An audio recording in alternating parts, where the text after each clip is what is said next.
বিগত 17টি বছরের দুর্নীতি, অবহেলা স্বাস্থ্য খাতে কোনো কাজ করে নাই। আমরা সেই দুর্বৃত্তায়নের বৃত্ত থেকে, দুর্নীতির সেই বৃত্ত থেকে বেরিয়ে আমরা একটা দুর্নীতিমুক্ত স্বাস্থ্যসেবা খাত তৎসহ একটা দুর্নীতিমুক্ত বাংলাদেশ গড়তে চাই।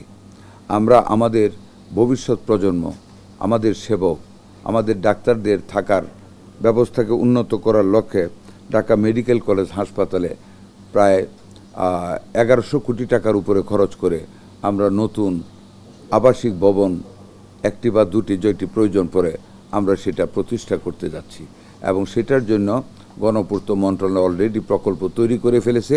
কয়েকদিনের ভিতরে টেন্ডার হবে, কার্যক্রম শুরু হবে।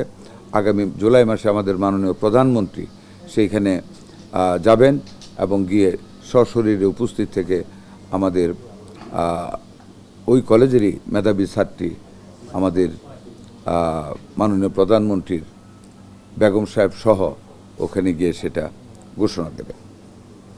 ঢাকা মিটফুড হাসপাতাল আপনারা জানেন 2-3টি ভবন ভঙ্গুর অবস্থায় পড়েছে, যে কোনো সময় ভেঙে যেতে পারে। এটাকে বিভিন্ন সময় বিগত সরকারের লোকজন সাবলেটিং করেছে। সেই সাবলেটিংগুলি আমরা উৎখাত করে সেই ভবনগুলিকে আমরা কন্ডেমনেশনে দিয়ে সেইখানে আমরা হাসপাতাল ভবন নির্মাণ করতে যাচ্ছি। মিটফুড হাসপাতালের জন্য নতুনভাবে আমরা নির্মাণ করতে যাচ্ছি।